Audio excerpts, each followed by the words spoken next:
The week of April 25th, 1965 seemed like any other, until fighting broke out in the capital city of the Dominican Republic. Without warning, violence engulfed all quarters of Santo Domingo, as communist rebels launched a surprise attack, firing from building to building and spreading terror throughout the city.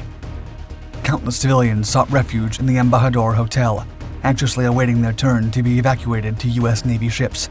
Many of them endured days without food or water, and while they waited, they could only lie on the ground and listen to the unnerving sound of bullets whizzing overhead. By the end of the week, the U.S. military had deployed thousands of soldiers and Marines to the Caribbean, and the 82nd Airborne Division had sustained its first combat casualties since World War II.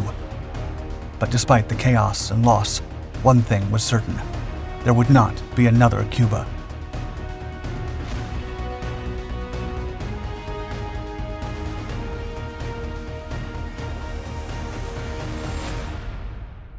Another Cuba.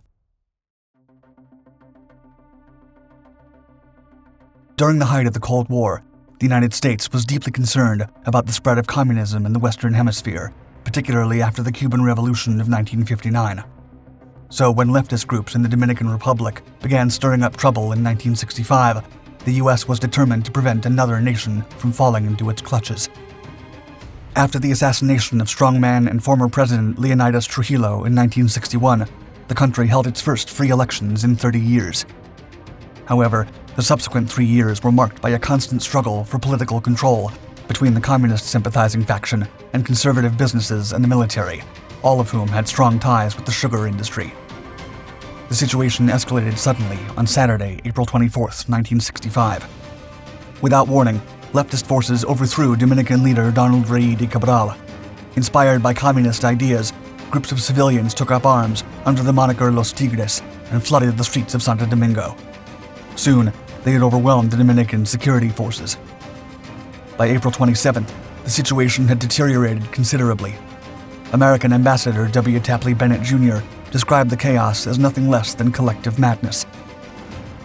In a stark message to authorities in Washington, he stated, quote, "I recommend that serious thought be given to armed intervention to restore order beyond a mere protection of lives. If the present loyalist efforts fail, the power will go to groups whose aims are identified with those of the Communist Party. We might have to intervene to prevent another Cuba." Airlift.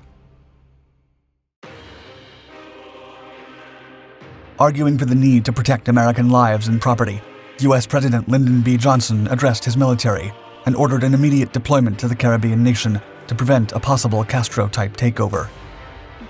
A mere 3 days after the civil strife broke out, the U.S. took the precautions of stationing a task force, including USS Boxer and 1,500 Marines, off the Dominican coast. However, on the 28th, the Marines were dispatched and landed on the island. That evening, Boxer airlifted 400 Marines into Santo Domingo to safeguard American citizens.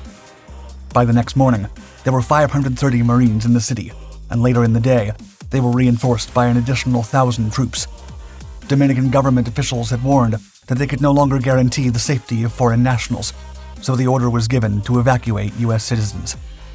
The Marines then established a safety zone between the U.S. Embassy and the Embajador Hotel, where refugees gathered to be ferried by Boxer for further transfer to evacuation-bound Navy ships, such as USS Wood County, USS Richamkin, and USS Yancey. Meanwhile, 2 battalions of the 82nd Airborne Division and their supporting forces were ordered to move with minimal essential equipment from Pope Air Force Base in North Carolina to Ramey Air Force Base in Puerto Rico. They would be executing Operation Power Pack. A change for the worse. The newly appointed commander of the 18th Airborne Corps, Lieutenant General Bruce Palmer, and Major General Robert York, commander of the 82nd Airborne Division, were tasked with overseeing the mission. The operation commenced with the deployment of a task force of Marines in the 82nd Airborne, supported by the 7th Special Forces Group, psychological operations units, and various logistical auxiliary elements. Operation Power Pack was the first time the U.S. Army's new road concept would be tested. The reorganization objective Army Division was designed to develop flexible forces capable of responding to multiple contingencies. While the initial Marine force arrived by helicopter and landed on the western edge of Santo Domingo, A force of 2,253 men of the 3rd Brigade, 82nd Airborne Division, designated Power Pack 1, mobilized to Puerto Rico. Lead elements became airborne and brought 111 heavy drop and 33 personnel-carrying aircraft with them. However, Washington's political and military leaders suddenly changed the destination in flight, redirecting the force from San Isidro Airfield to the east of Santo Domingo. Additionally, they were instructed to air-land rather than air-drop. The abrupt change caused immediate problems. For one, the facility lacked ground material handling equipment, so the heavy drop loads had to be unloaded manually. Moreover, the airfield became saturated on April 29th, after only 33 transports and 46 heavy drop aircraft landed. Consequently, the troops were separated from much of their equipment at a critical moment. Auspiciously, however, the landings encountered no opposition, and the missing equipment, which had traveled all the way to Puerto Rico, arrived the following day. Loyalists and defectors. Major General York's plan involved a battalion-sized force advancing westward to secure the Duarte Bridge. Once the eastern and western sections of the city were connected, the Americans could collaborate with Loyalist elements to regain control of Santo Domingo. However, the undertaking was perilous. Under close air support from Marine F-4 Phantom jets, the 1st Battalion, 508th Infantry, advanced to secure the bridge. To establish control over the area, the commandos had to conduct dangerous house-to-house operations while under intense fire from rebel forces. Complicating matters, the rebels were also aided by Dominican military defectors who wore the same uniforms as the Loyalist forces. Despite the challenges, both the bridge and the city's main power station were secured by mid-afternoon on April 30th. Meanwhile, the 2nd Brigade was dispatched to the Dominican Republic on May 1st. Power Pack 2 consisted of 2 airborne battalions and supporting elements, totaling 2,276 strong. As aircraft became available, the 2nd Brigade would use the same vehicles as the 3rd on a shuttle basis. With additional paratrooper units deployed in the city, the U.S. military strength swelled to 4,200 men.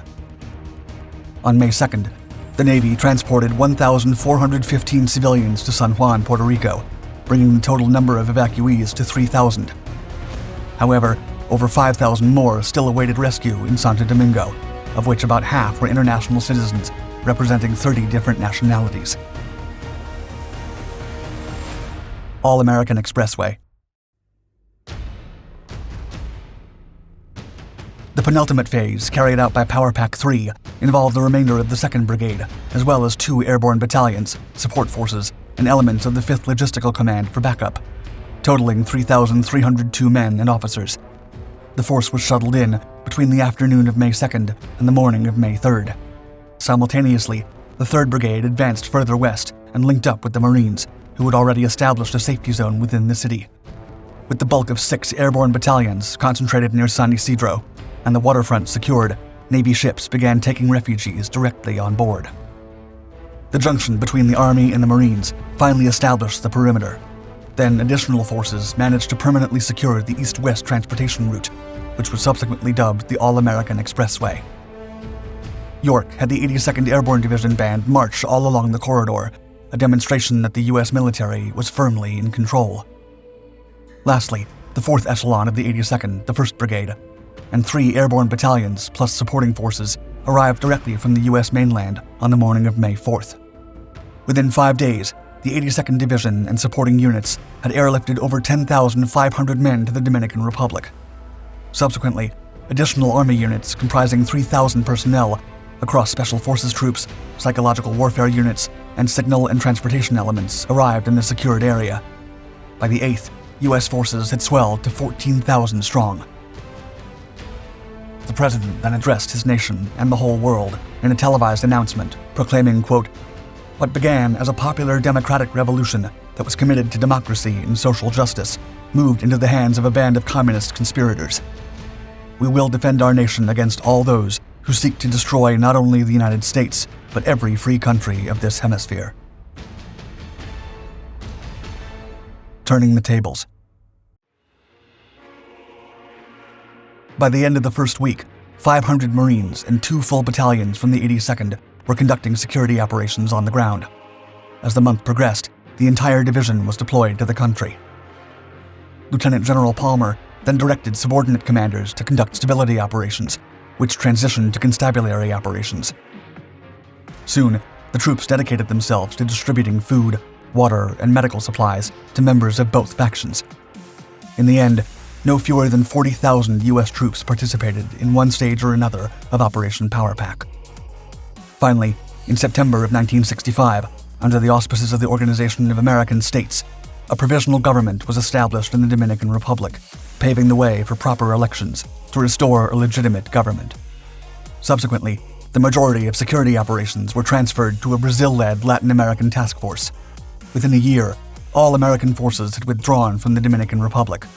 Ultimately, Operation Power Pack demonstrated the U.S. military's ability to move rapidly and decisively to defend its interest in the Western Hemisphere, thereby proving the effectiveness of the road concept. Moreover, the operation served as a critical precursor for future contingency operations, notably one that would occur 3 decades later, the 1994 intervention in Haiti, Operation Uphold Democracy. Thank you for watching my video. If you enjoyed it, don't hesitate to subscribe to Dark Docs and check out the rest of our Dark Documentaries channels for many more epic stories from modern warfare and the technology used in them. Also hit the bell icon to be notified of our latest content, and stay tuned for more.